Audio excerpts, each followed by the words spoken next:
Boa noite, meu irmão, minha irmã, meu amigo, minha amiga. Você que está inscrito no canal Pregações Espíritas no YouTube e você que nos acompanha na página Pregações Espíritas no Facebook. Sejam todos muito bem-vindos a mais uma pregação de sábado às 20 horas, hoje, dia 27 de setembro de 2025. Como leitura preparatória para a nossa prece, nós vamos ler do Evangelho de Lucas, capítulo 23, versículos 40 a 43.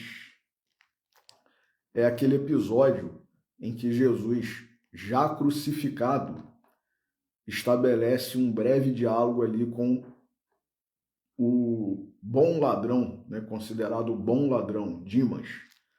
E ele, o bom ladrão, adverte, chama a atenção o mau ladrão, que é o Gestas, em razão dos impropérios, né, das blasfêmias, né, por que não dizer, que ele estava proferindo em relação a Jesus. Então, Lucas anotou o seguinte, capítulo 23, versículos 40 e seguintes. Em resposta, disse o outro, repreendendo-o, nem tu que estás na mesma condenação temes a Deus? Nós, com justiça, pois estamos recebendo coisas dignas do que praticamos. Ele, porém, nada praticou de impróprio. E dizia, Jesus, lembra-te de mim quando entrares no teu reino. Disse-lhe Jesus, amém, te digo que hoje estarás comigo no paraíso. Vamos fazer a nossa oração inicial. Jesus, nosso Mestre, Deus, nosso Pai, amigos e benfeitores espirituais, espíritos familiares e simpáticos, nossos anjos guardiães. A todos vós pedimos a bênção, a intercessão, a inspiração em que estamos neste momento para estudarmos a Tua Palavra, os Teus ensinamentos, o Teu Evangelho, Senhor.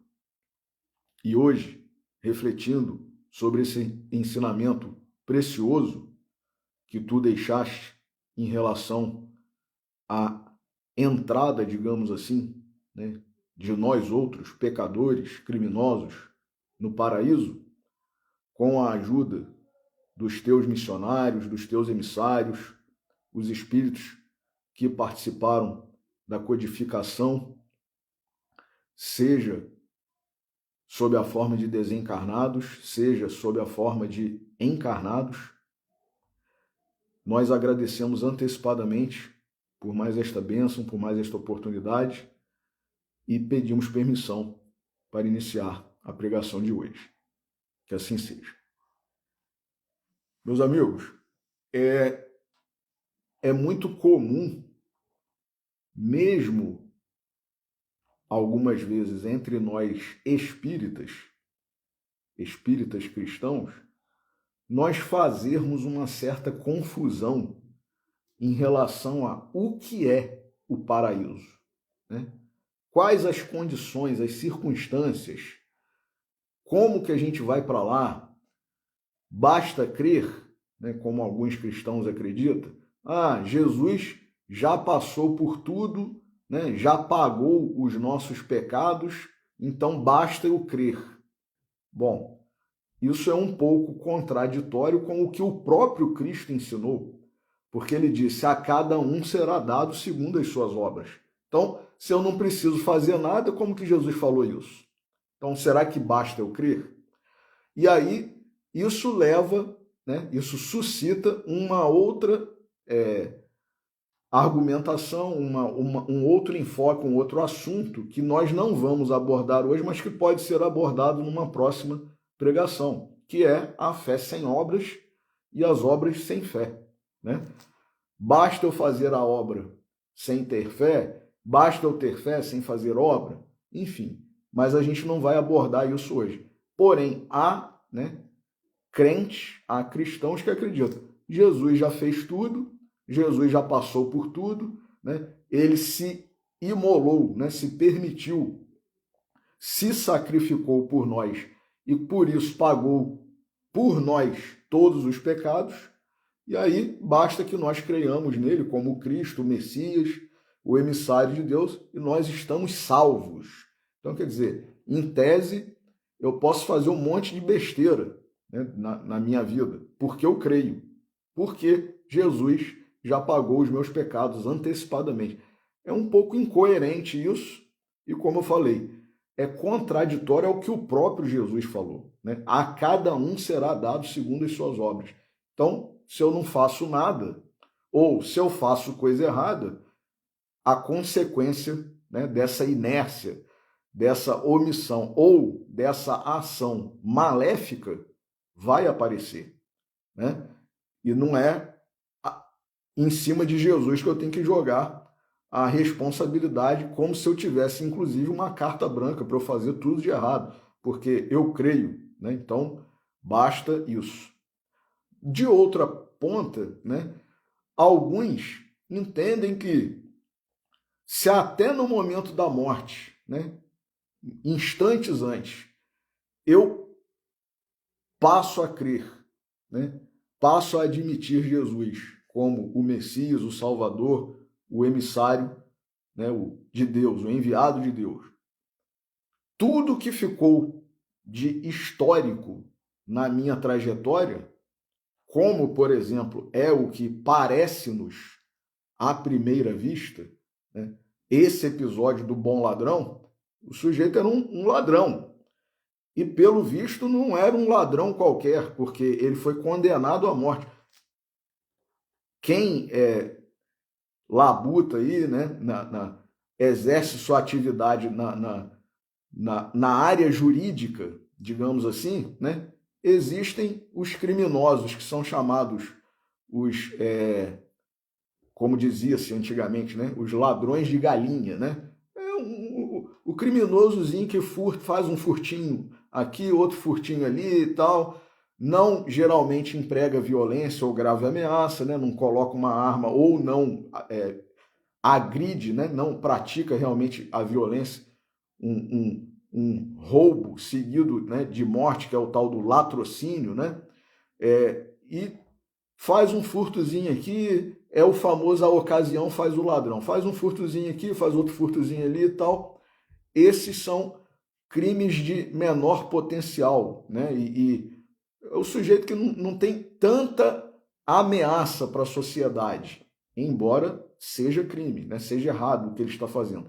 E há os outros, né? Os maiores, os mais perigosos, que cometem crimes, inclusive, de, né, assassinato. Esse que eu falei, né, que é o latrocínio, que é o roubo seguido de morte, né? E outros mais, sequestro e tal, enfim.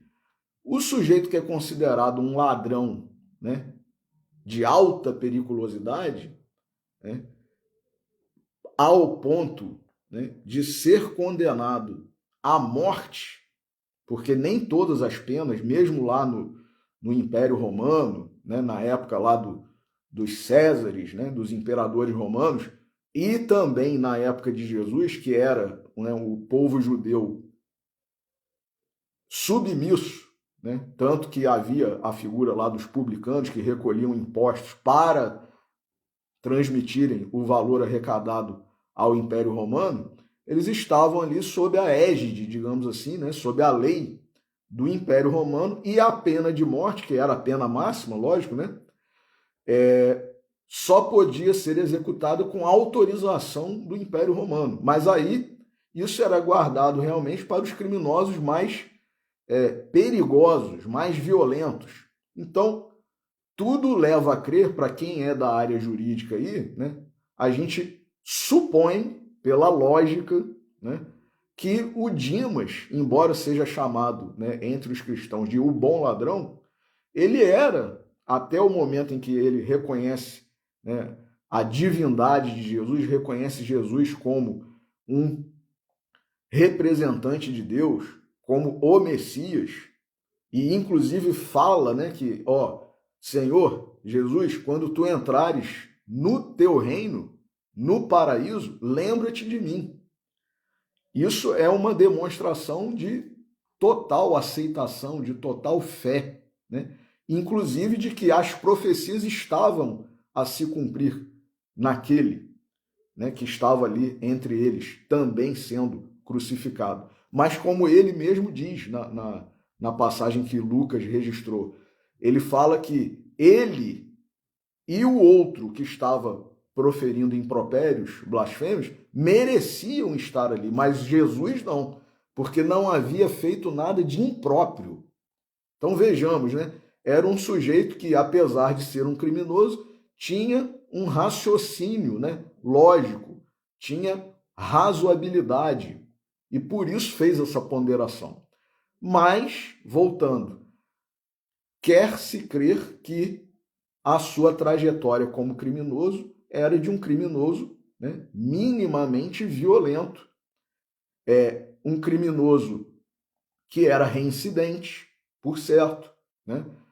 Porque se alguém faz um pequeno furto uma vez só, é uma coisa. Na medida em que você vai reincidindo, as penas vão aumentando, né? As benesses que a própria lei faculta, dependendo das circunstâncias, né, do crime, e se o réu é réu primário ou não, isso vai se, né, perdendo na medida em que você se torna um criminoso reincidente, na medida em que você começa a utilizar de meios mais violentos. Então, como ele estava condenado à morte, quer-se crer que era um criminoso reincidente, violento, né? Não era, como eu acabei de falar, um ladrão de galinhas, né? E aí criou-se entre muitos cristãos essa teoria, essa crença. No final da vida basta você se converter, basta você se tornar cristão, basta você crer que está tudo certo. Pronto. Tanto que aí justificam, né? Jesus falou com o bom ladrão, né? Falou com Dimas. Não, hoje ainda tu estarás comigo no paraíso. Mas peraí, e tudo que ele fez de errado, os crimes todos, eventualmente as pessoas, né, que ele agrediu, matou, não sei, né? Mas tudo de errado. E a fala de Jesus: a cada um será dado segundo as suas obras, né? Então, quer dizer, Jesus se contradisse ali? Bom, por isso nós vamos estudar hoje esse assunto. Primeiramente, trazendo, né, a origem da palavra paraíso. A palavra paraíso, originariamente do persa antigo e depois do grego, depois do latim, veio para a língua portuguesa, mas tem como significado, lá da origem persa e depois grega, jardim murado ou jardim cercado.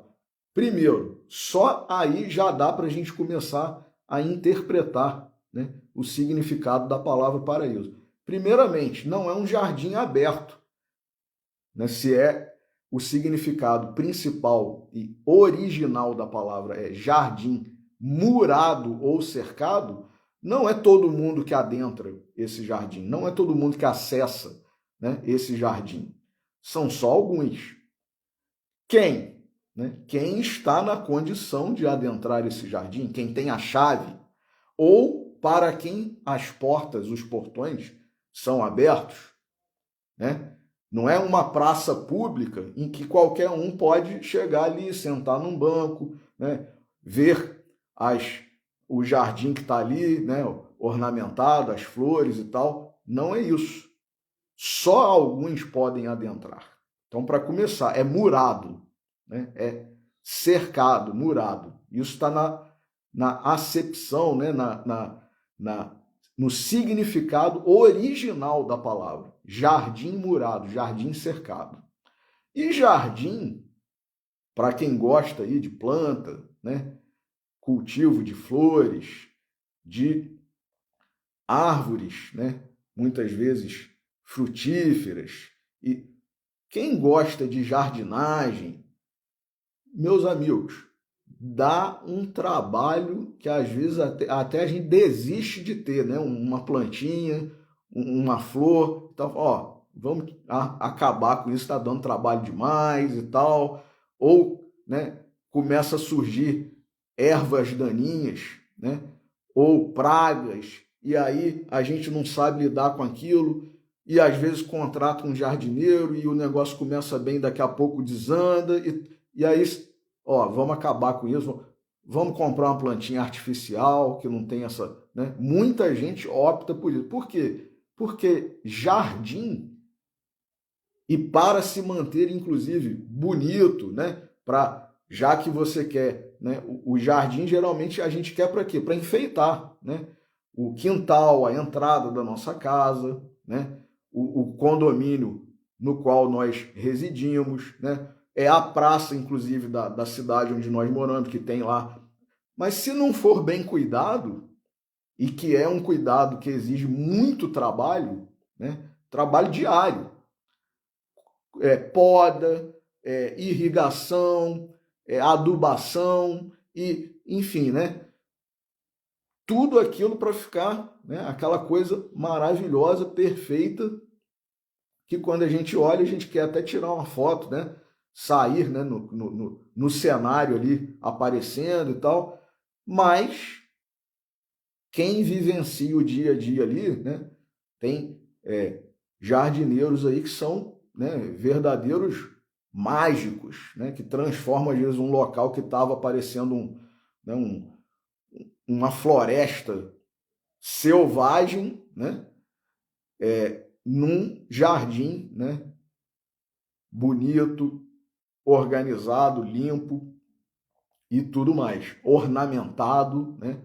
Então, se o paraíso, a palavra paraíso, tem esse significado, jardim, e ainda por cima murado, primeiro que não é qualquer um que adentra, não é qualquer um que tem acesso, e o jardim é um lugar de muito trabalho. E aí, isso nos remete a uma frase que Jesus falou, que está no Evangelho de João, no capítulo 5, né? Se não me engano, vou consultar aqui para a gente ter a referência exata. Isso. Capítulo 5 do Evangelho de João, onde ele fala assim, versículo 17 do capítulo 5. Ele, porém, lhes respondeu, o meu pai trabalha até agora e eu trabalho também. Ué, Jesus, na nossa concepção cristã, está ou não está no paraíso? Saiu de lá para vir à terra, não é verdade? Para dar os seus ensinamentos, né? A palavra de Deus, da forma correta, inclusive, né? E voltou para lá, tanto que ele diz, voltarei para o Pai, né? Vou para o Pai.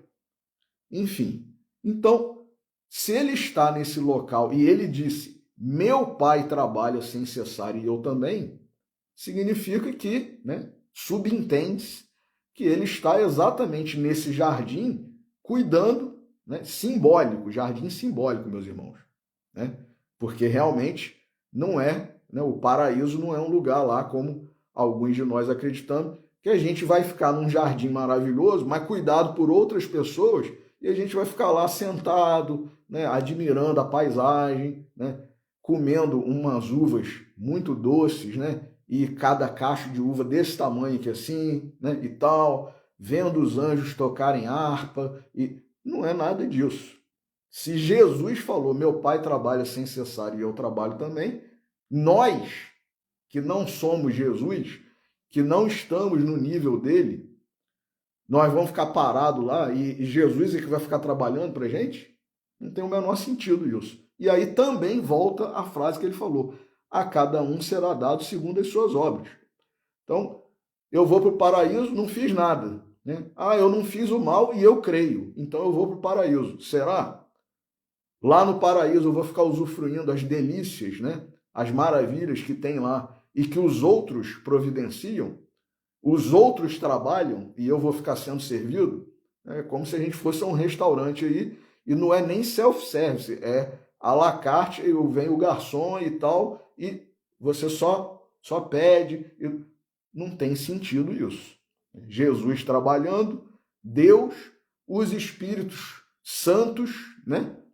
Os Espíritos Santos toda essa espiritualidade benfeitora aí, espíritos superiores, espíritos puros, os anjos, e a gente só no bem bom lá, né? Sentado, deitado, refastelado lá num recamier, né? E tal, vendo, né, os anjos, as anjas, a beleza e tudo mais, a paisagem maravilhosa.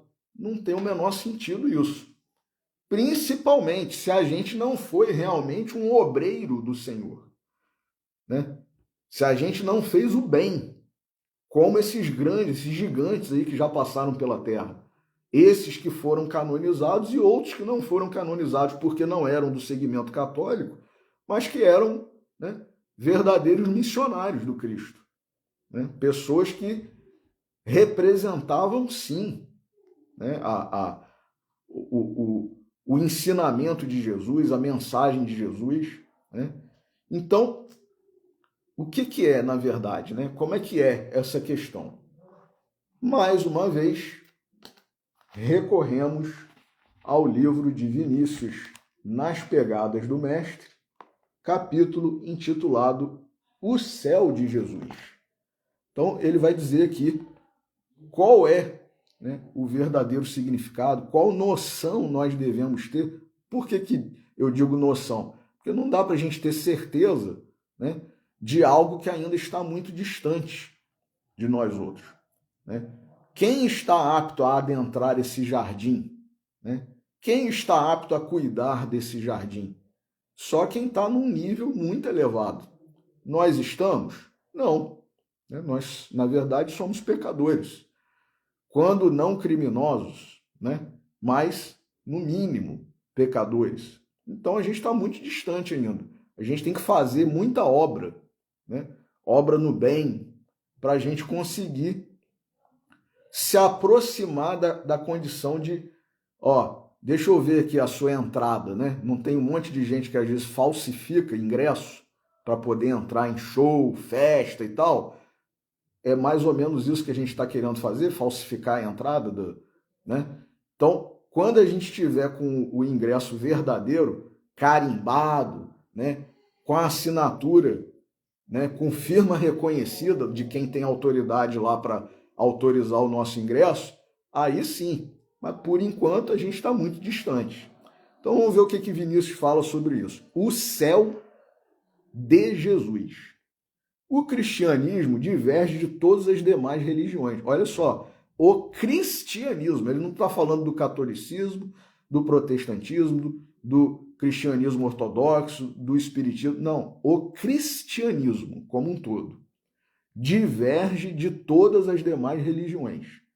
É fruto de uma revelação contínua, progressiva, eclética, enquanto as outras, que não são o cristianismo, são concepções humanas, diz Vinícius, cristalizadas em postulados e fórmulas, cujo valor e prestígio refulgem em dada época, esmaecendo e ofuscando-se depois, à medida que a razão humana vai firmando o seu império.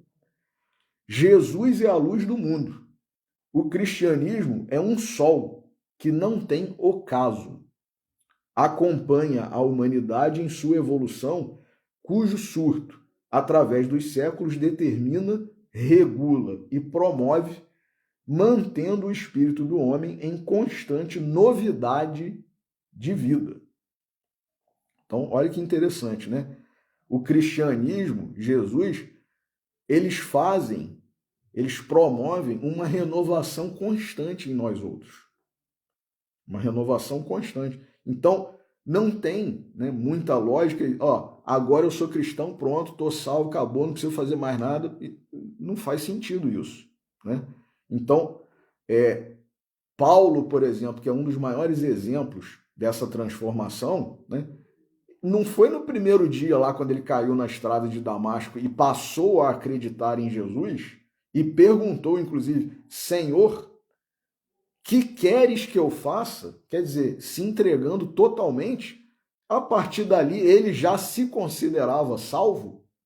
Ele já se considerava, ó, agora está resolvido, tudo que eu fiz de errado aí para trás, perseguição a cristãos e tal, o entendimento que eu tinha, acabou, eu sou uma nova pessoa, acabou, não preciso fazer mais nada, pronto, está resolvido.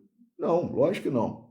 A gente que acompanha, né, por que não dizer, a saga, né, a jornada de Paulo, a gente vai ver ali que é realmente uma luta, né? Tanto que ele no final falou, combati o bom combate, era uma luta dele com ele mesmo.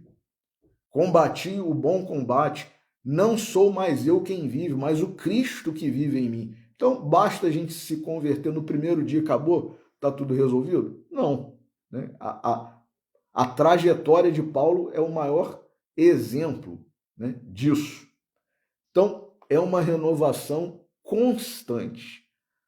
O céu de Jesus, diz Vinícius, o céu de Jesus Cristo, é diferente de todos os outros céus. Nada tem em comum com os campos elíseos dos gregos, por exemplo, nem com o nirvana dos hindus, nem com o seio de Abraão dos judeus, nem com a mansão dos privilegiados da graça, nem com os tabernáculos de beatitude inerme, cujas portas se abrem mercê de cerimônias mercantilizadas. Né? Porque, ó, por exemplo, o que suscitou, né, a maior indignação em Lutero?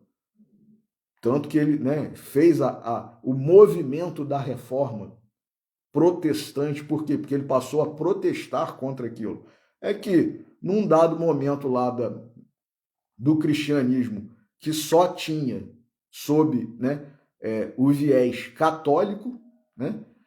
Ó, se você pagar X, você está perdoado, vamos dizer, de todos os seus pecados. Se você pagar Y, você está perdoado da metade dos seus pecados. Se você pagar Z, você está perdoado de 1/3 dos seus pecados. E aí, eles estabeleceram uma tabela que era afixada, inclusive, na porta das igrejas, dizendo quais pecados tinham quais preços e, enfim. Aí, Lutero ainda falou assim, ué, mas e as pessoas pobres, então? Quer dizer, o pobre nunca vai se salvar? Ele não tem dinheiro, coitado. Ele não vai poder pagar, então, para ser, né, redimido, para ser perdoado, para ser salvo? E aí fica por isso mesmo? Quer dizer, uma tremenda injustiça, né? Só o rico que se salva, porque tem dinheiro para pagar. Não existe isso, né? Não fazia lógica naquela época, não faz lógica hoje, né? Então, é exatamente o que Vinícius está dizendo aqui, né? O céu de Jesus Cristo, continua ele, é um campo de ação e um teatro de atividade. É um meio onde a vida se ostenta sob aspectos cada vez mais intensos. Quem é envolvido aí com teatro sabe também, né, da dificuldade que é, às vezes, um mesmo ator representar diversos papéis numa mesma peça de teatro, né? Porque não tem, né, disponibilidade de atores e atrizes, né? Ou a dificuldade que é de se ter um elenco, né, habilitado, capacitado para interpretar determinadas peças, né? Quem gosta de ópera aí também, né, por exemplo, é qualquer pessoa que consegue estar no nível de participar ali, empreender uma ópera? Não. E por isso a gente vê, às vezes, né, o que algumas pessoas acham que é arte, né, no mundo aí do teatro e tal, mas que, na verdade, é deprimente, né, deplorável, né, porque não tem arte nenhuma, as pessoas não têm preparo nenhum, enfim, e fazem uma encenação lá achando que aquilo ali é arte, mas não... Então, é isso, né, que Vinícius está dizendo aqui. O teatro, que é o teatro da vida, na verdade, né, da vida espiritual, não no sentido de ser uma farsa, uma representação, não. É no sentido de vejam o que é o trabalho de uma encenação que às vezes dura meia hora, 40 minutos a apresentação, né? mas os bastidores daquilo ali, quantas pessoas estão envolvidas, né? Por exemplo, a gente quando assiste a um filme ou uma série, no final, muitos de nós não prestamos atenção, né, nos créditos, mas se nós prestarmos atenção, a quantidade de gente envolvida ali naquela produção e tal, gente de tudo quanto é habilidade, capacidade, profissão, né? Então, às vezes são centenas, milhares de pessoas envolvidas. E no teatro também acontece isso, né? Quem fica ali nos bastidores, troca o cenário, troca as roupas lá do ator e da atriz para mudar de cena e tal. Enfim, né? É o pessoal do som, o pessoal da luz, todo mundo, né? A gente muitas vezes vai assistir lá, mas não tem noção disso. E às vezes no final, né, dependendo de como é o grupo ali que promoveu aquela peça, aquela encenação, tem os que valorizam esses todos, né, a equipe toda, e tem os que não valorizam. Só os atores e as atrizes que aparecem no final recebendo os aplausos, né? Mas e o pessoal todo sem o qual não teria sido possível isso? Então é isso que Vinícius está destacando aqui, né? O céu de Jesus é um campo de ação e um teatro de atividade. É um meio onde a vida se ostenta sob aspectos cada vez mais intensos. E por ser assim, ele o compara em seu evangelho, ele, Jesus, com a semente e o fermento. Jesus não falou? O reino de Deus é semelhante a um grão de mostarda, né? Uma semente de mostarda, é semelhante a um fermento. Diz Vinícius, a semente contém em seu âmago fortes energias latentes, que só aguardam ocasião propícia para entrar em ação. O fermento, a seu turno, é uma força condensada que leveda, que põe em atividade a massa em cujo seio é introduzida, determinando seu crescimento. Que simbolismo maravilhoso, né? Que metáfora. Isso foi Jesus que usou, né? Vinícius está só explicando aqui a metáfora que Jesus utilizou. A semente e o fermento são, pois, imagens de potências ocultas, de poderes latentes, tal como se verifica no espírito do homem. O céu de Jesus é o reinado do espírito, é o estado da alma livre, que, emancipando-se do cativeiro animal, ergue altaneiro voo, sem encontrar mais obstáculos ou peias que a restringam. Então a gente sai desse, como a gente fala aí no popular, terra a terra, né? A gente começa a ter uma visão mais espiritual do que material. A gente começa a se importar mais com isso. E isso não significa que a gente já, na medida em que a gente vai se voltar mais para as questões espirituais, né, pensar, vivenciar, não significa que a gente já está apto, não, a adentrar, né, esse jardim murado, esse paraíso. Não, a gente está começando a se capacitar, a se habilitar para tanto, né? Então, continuando aqui, diz Vinícius, Jesus assemelhou também o céu à parábola dos talentos, moedas, onde figura certo senhorio, afazendado, distribuindo entre seus servos consoante a capacidade de cada um, né? Também tem isso. Eu tenho habilidade para lidar com um talento, que é o que aconteceu na parábola. Eu vou receber 10? Vou receber 5? Não, vou receber 1. Porque senão, quem está concedendo o talento, que na parábola é Deus, né, representado pelo Senhor, eu vou colocar uma quantia, né? Imaginemos nós, né, no mundo aí mesmo dos negócios, né, das economias e tal, dos investimentos, né, que hoje está muito na moda, um monte de gente fazendo canal aí e vendendo curso e sei lá mais o quê, e no final das contas é tudo balela às vezes, né? Tem verdadeiros mágicos aí, né, supostamente, né, do dinheiro e das finanças. O sujeito vai botar uma quantia muito grande, né, e aí até suscita-se, né, um golpe, né? Um monte de gente já perdeu dinheiro aí com o negócio de criptomoeda, não sei o quê, porque o sujeito falou que se eu botasse não sei quanto eu ia ganhar tanto, tal. Aí perde um monte de dinheiro e depois e agora? Bom, você acreditou num larápio, né? Num sujeito desonesto, mentiroso, que, né, vendeu ali uma promessa, né, irrealizável, inclusive, né? E não tinha habilidade. A habilidade dele é de falar bem, né? De convencer e tal. Mas a habilidade de lidar com dinheiro mesmo não existe nenhuma. Então, Deus, né, que é quem provê, quem concede as bênçãos, as graças, os dons, né, os talentos, ele vai colocar um dinheiro, né, um talento e tal, que a gente não está preparado para lidar ainda na nossa mão? Lógico que não. Ó, você tem habilidade para lidar com isso e com esse grau aqui, né, o outro já está mais desenvolvido, Então, é exatamente a parábola dos talentos que Vinícius está destacando aqui. Jesus assemelhou também o céu à parábola dos talentos, moedas, onde figura certo senhorio afazendado distribuindo entre seus servos, consoante a capacidade de cada um, determinadas importâncias em dinheiro. Decorrido algum tempo, o Senhor chama esses servos à prestação de contas, eles atendem, apresentando o fruto dos seus labores.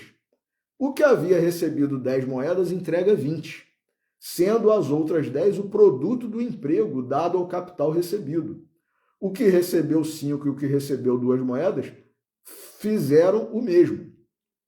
Aquele, porém, que havia recebido uma só, trouxe-a desacompanhada de lucro, alegando incompetência e receio de a pôr em giro. O Senhor louva o proceder dos primeiros, prometendo confiar-lhes oportunamente maiores somas, e censura o último pela sua negligência e ociosidade. Tal a ideia do céu. Olha aí, agora Vinícius está fazendo, né, a conexão com o que nós falamos no início.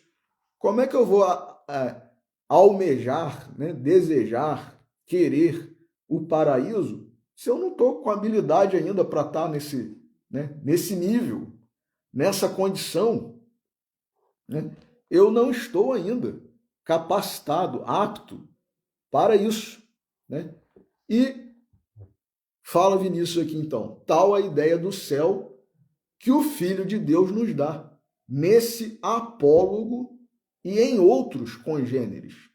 Semelhante céu, como se vê, é o contraste dos outros céus, visto como, longe de ser a região da inércia, olha aí, a gente não vai para lá ficar parado, observando, admirando, usufruindo, né? Longe de ser a região da inércia, da estagnação e da beatitude passiva, é um meio de ação, de atividade franca, de porfia acirrada na conquista de um bem maior, de um estado melhor, cujo antegozo nos vai sendo dado fruir, desde logo à guisa de incentivo. Qual a consciência livre?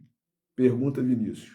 Qual a razão esclarecida capaz de trocar este céu, o céu de Jesus Cristo, pelo céu de qualquer das religiões do mundo? Qual a inteligência lúcida, qual o senso amadurecido na experiência da vida, capaz de trocar a verdade encarnada no ungido de Deus pelas fantasias e quimeras forjadas pelas paixões humanas? Né? Então, Jesus não fugiu à lógica, à razoabilidade. Né? Pelo contrário, ele não disse: não vim descumprir a lei, mas dar-lhe cumprimento. Que muitas pessoas que já, na época que Jesus veio, a lei de Deus já estava sendo deturpada e, ó, não, eu acho que é assim, eu acho que é assado e tal, e as pessoas, né, costumam, né, às vezes, né, seguir outras que se colocam como autoridades, como sábias, né, ou, né, como está muito comum hoje em dia, intelectuais e tal. Intelectual em quê? Né? Conhecedor. Hoje tem um monte de gente que se diz especialista. Especialista em quê? Se você for ver, a pessoa não tem diploma de nada, mas ela se anuncia como especialista. Né? Ela se anuncia como intelectual. Eu sou intelectual e não sei o quê, eu conheço isso, eu conheço aquilo e tal. E aí, se tiver um poder de fala, como esses que eu falei, por exemplo, que às vezes vendem cursos, né, de finança, fala para você investir o dinheiro lá com eles e tal, que você vai ganhar 10, 20, 30, 100 vezes mais e tal. No final, você acaba não só não ganhando, como perdendo o dinheiro que você investiu, né? Uai, então é o especialista que não é especialista, né? É o intelectual que não é intelectual, porque o intelectual, ele conhece, ele sabe. E o sujeito que não é, na verdade, como na doutrina espírita está lá na classificação, né, da ordem de espíritos, né, escala espírita, é o pseudo-sábio. Né? Ele se apresenta, parece, muitas vezes, mas na verdade não sabe nada.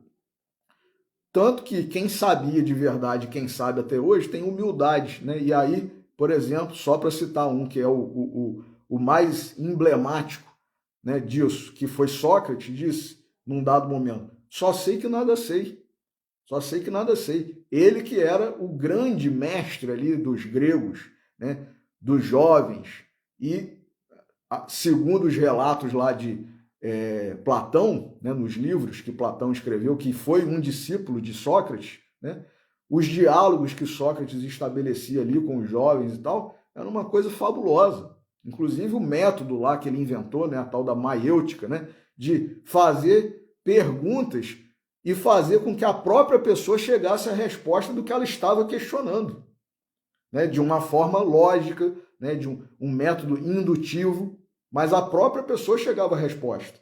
Então, vejamos, né, um sujeito desse, naquela época, na Grécia Antiga, dizer, ó, só sei que nada sei. Então, é a humildade, né? E quantos nós temos exemplos, né, de pessoas humildes que são e foram, né, verdadeiros sábios. Enfim, para terminar a nossa reflexão, um texto complementar do livro Pão Nosso, de Emmanuel, psicografado por Chico Xavier, capítulo 81, No Paraíso, em que Emmanuel usa como epígrafe exatamente o versículo 43 do capítulo 23 do Evangelho de Lucas.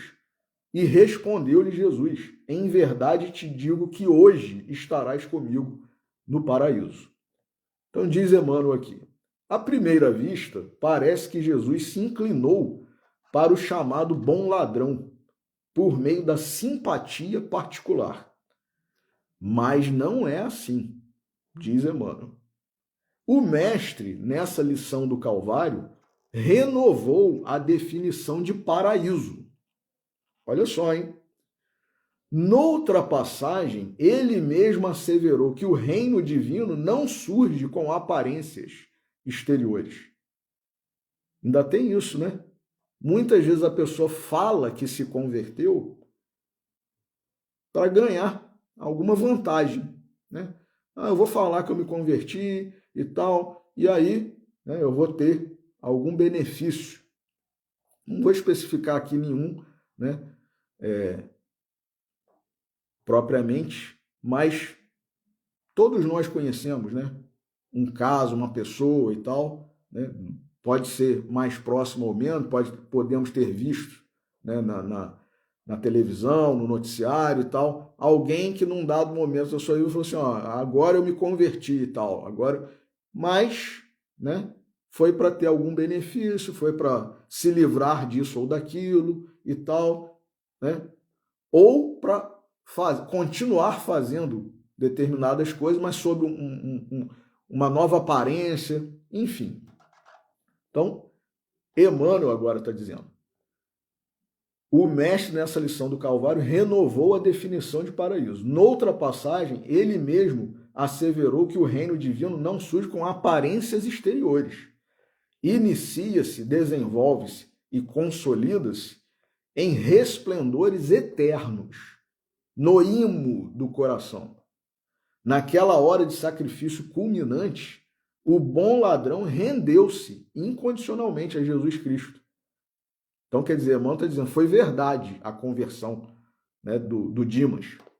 O leitor do Evangelho não se informa com respeito aos porfiados trabalhos. Olha aí, olha a questão do trabalho. Porfiados.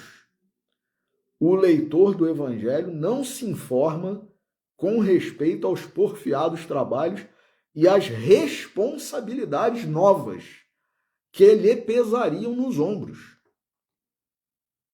de modo a cimentar a união com o Salvador. Todavia, convence-se de que daquele momento em diante o ex-malfeitor penetrará o céu.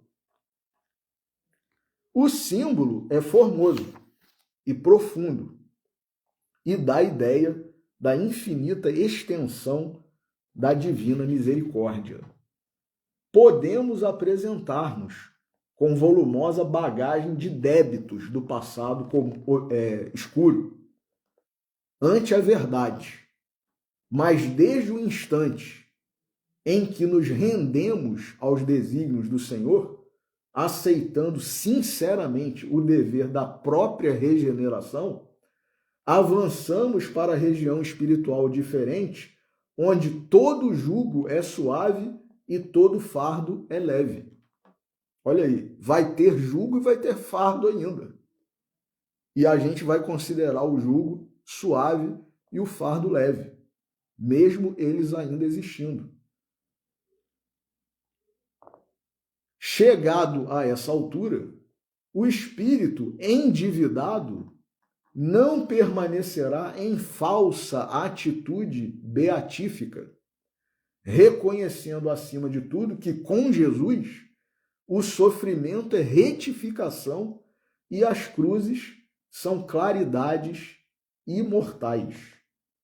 Eis o motivo pelo qual o bom ladrão, naquela mesma hora, ingressou nas excelsitudes do paraíso. Ou seja, a partir dali ia começar uma nova trajetória dele. Por isso que Emmanuel também tem um outro texto que é intitulado Perdoados, mas não limpos.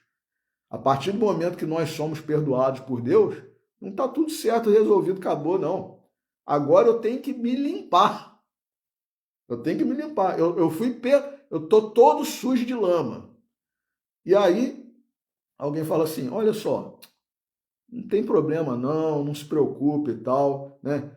Você vai, né? A gente vai te dar uma chance aqui para você, né, refazer. Vamos supor que, né, a gente usando essa metáfora aí do sujeito que está todo sujo de lama. Ó, tem um chuveiro ali, tem um banheiro, tem um sabonete, um shampoo e tal. Mas a gente é que tem que ir lá e tomar o banho. A gente é que tem que se limpar, né? Ninguém vai falar, ó, está tudo certo, você, né, você tá sujo aí, você, tá, beleza, pronto, pode entrar assim mesmo. Então, Jesus não contou diversas parábolas, né? A parábola do festim das bodas, por exemplo, que o sujeito estava na festa lá sem a roupa adequada. Ué, peraí, como é que você entrou aqui? Aí o sujeito ficou quieto, não sabia o que dizer e tal. Não, olha só quem tem a roupa adequada aqui. O que é isso? Só quem está nesse nível espiritual aí, né? De santidade, né? De pureza. A gente está, né? Olha as bem-aventuranças, bem-aventurados os puros de coração, né? Bem-aventurados os humildes, né? Os pobres de espírito. Eu sou humilde? Eu sou puro de coração? Então como é que eu vou querer o paraíso agora já, né? Só porque eu creio, só porque eu sou cristão e tal? Não, tem que fazer muita coisa, né? E esses espíritos todos fizeram e fazem. Muitos que já passaram pela Terra aparentemente na nossa condição, estão numa condição muito melhor do que a nossa. É o quê? Mágica? Deus escolhe uns em detrimento de outros? Como diz Emmanuel aqui no início desse capítulo que nós lemos, né? Jesus se inclinou por uma simpatia em relação a esse bom ladrão. Olhou para a cara do sujeito assim, eu gostei mais daquele ali. Ele eu vou deixar entrar no paraíso ainda hoje, o outro não. Não existe isso, meu irmão. Deus, todos nós somos filhos de Deus. Todos nós temos o mesmo tratamento, mas a gente tem que fazer a parte da gente. Por isso Jesus falou a cada um segundo as suas obras. Então, só para ilustrar, né? Nesse livro aqui, O Céu e o Inferno, Kardec explica, né, de uma forma aprofundada, detalhada, essas questões. Não vou ler hoje, não vou usar aqui, mas é considerado uma obra básica da codificação. Então, para a gente não alimentar, né, fantasias, né, utopias em relação a isso, e também a gente não achar que a gente está muito bem, né, e, vou para o céu, vou para o paraíso e tal, não sei o quê. Vamos ler, né, vamos estudar, vamos entender o significado verdadeiro da palavra paraíso, jardim murado. Entrou lá, foi permitido entrar, vai ter que trabalhar. Imagina um jardim gigante. Né? A gente aqui na Terra, né, não conhece algumas propriedades rurais aí de não sei quantos 1000 hectares. Se o sujeito não fizer nada lá, não tiver, né, um grupo ali de trabalhadores e tal, né, e cuidando, né, se quiser ser um produtor rural, todo dia ali, né, na lavoura, e colheita, poda, irrigação, adubagem e tal, e inseticida para matar praga, agrotóxico, né? Tudo que a gente... vai fazer o que essa fazenda aí? Não vai fazer nada. Vai virar, né, uma terra lá, como, né, a gente às vezes costuma classificar como terra improdutiva, que às vezes realmente acontece, e não está servindo para nada. Né? Como diz o pessoal aí do direito, né? Não está cumprindo com a sua função social. Né? Então, imaginemos um jardim gigantesco de não sei quantos milhões de hectares, sendo um jardim com flores e tal. Vai ter uma pessoa só cuidando? 2, 3? Se a gente entrar lá, a gente vai ter que fazer nada? Não é? Então, que esse ensinamento aí, né, que Jesus, né, Paulo, Vinícius, Emmanuel, né, nos trouxeram na noite de hoje, possa, né, fazer com que a gente reflita sobre isso e que a gente se movimente, né, que a gente trabalhe, que a gente obre, porque a cada um será dado segundo as suas obras. Então, que Jesus nos abençoe, que Deus nos abençoe, permitindo que nós encerremos a nossa reflexão de hoje. A você que nos segue, nos acompanha, meu muito obrigado, um ótimo final de sábado, um ótimo domingo e uma ótima semana. Deus nos abençoe a todos. Boa noite.